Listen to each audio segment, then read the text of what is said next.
السلام علیکم، آپ دیکھ رہے ہیں دنیا نیوز۔ میں ہوں ماہم عباس اور میں ہوں آپ کے ساتھ مہرین فاطمہ۔ ہیڈ لائنز آپ نے جانی۔ سب سے پہلے بات کریں گے ترکیہ کے دارالحکومت انقرہ میں دفاعی صنعتی یونٹ پر دہشت گردوں کا حملہ۔ ترک صدر رجب طیب اردوان اور وزیر داخلہ نے 5 شہریوں کے جاں بحق اور 14 زخمیوں کی تصدیق کر دی۔ ترک وزیر داخلہ کا کہنا ہے کہ سیکیورٹی اداروں نے 3 حملہ آوروں کو ہلاک کر دیا۔ میڈیا رپورٹس کے مطابق حملہ آوروں نے صنعتی ادارے کے متعدد ملازمین کو یرغمال بنائے رکھا۔ حملہ آور گاڑی پر آئے اور دفاعی صنعتی عمارت پر دھماکہ خیز مواد پھینکا اور فائرنگ کی۔ حملہ آوروں میں خاتون سمیت 3 مسلح افراد شامل تھے۔ ترک حکام نے واقعے کی جوڈیشل انکوائری کا حکم دے دیا۔ وزارت قانون انصاف نے صدر مملکت کی منظوری کے بعد جسٹس یحییٰ آفریدی کی بطور چیف جسٹس آف پاکستان تعیناتی کا نوٹیفکیشن جاری کر دیا۔ جسٹس یحییٰ آفریدی کی جسٹس قاضی فائز عیسیٰ سے ملاقات۔ جسٹس قاضی فائز عیسیٰ نے جسٹس یحییٰ آفریدی کو چیف جسٹس بننے پر مبارکباد پیش کی۔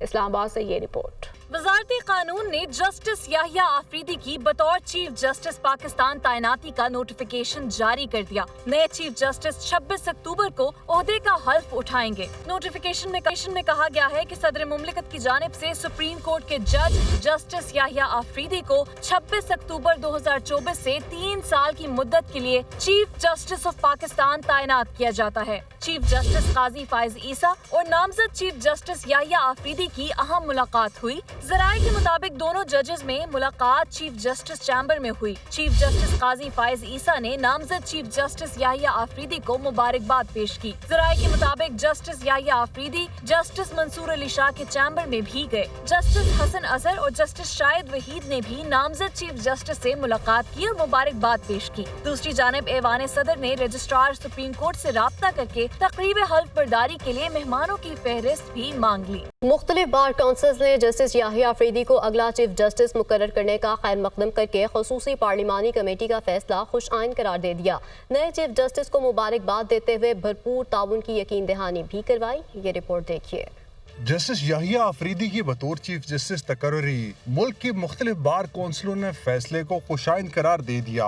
پنجاب بار کونسل نے اپنے بیان میں کہا ہے کہ امید ہے جسٹس یحییٰ آفریدی بار اور بینچ کے درمیان تعلقات بہتری کی طرف لے جائیں گے اور سائلین کو انصاف کی فراہمی کے لیے اپنا بھرپور کردار ادا کریں گے۔ خیبر پختونخوا بار کونسل نے بھی تعیناتی کا خیر مقدم کیا ہے۔ اعلامیہ میں کہا جسٹس یحییٰ آفریدی غیر متنازع، غیر سیاسی اور غیر جانبدار شخصیت ہیں۔ بطور چیف جسٹس پارلیمنٹ کی بالادستی، قانون کی پاسداری، آئین کی عملداری، انصاف کی فراہمی اور عدلیہ کی عظمت بڑھانے کے لیے تمام تر صلاحیتیں بروئے کار لائیں گے۔ High court bar Dera Ismail Khan کا کہنا ہے ملک کی تاریخ میں پہلی بار چیف جسٹس پاکستان خیبر پختونخوا سے لیا گیا ہے۔ ڈسٹرکٹ بار کرک نے بھی تقرری پر خوشی کا اظہار کیا ہے۔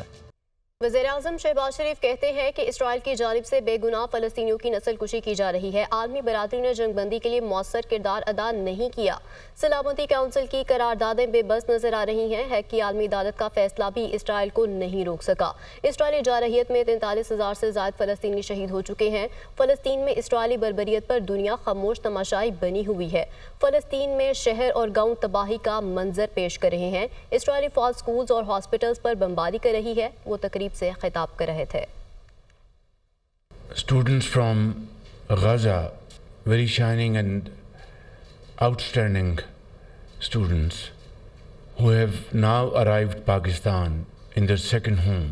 Brutalities, atrocities being committed by Israeli occupation forces. The international community has yet to act. Speeches, resolutions, and commitments are still to see the light of the day. Security Council resolutions or other international forums, including ICJ at Hague, nothing has helped in bringing ceasefire. رہنما تحریک انصاف عمر ایوب کہتے ہیں کہ بھونڈے طریقے سے 26ویں آئینی ترمیم منظور کروائی گئی۔ ہمارے 5 MNAs کو اغوا کر کے ووٹ لیا گیا۔ کب تک پاکستان کی عوام کے ساتھ فراڈ کیا جائے گا؟ یہی وجہ ہے کہ ملک میں سرمایہ کاری نہیں ہو رہی۔ جس طریقے سے آئین سازی ہوئی، مذمت کرتے ہیں۔ اڈیالہ جیل کے باہر وہ میڈیا سے گفتگو کر رہے تھے۔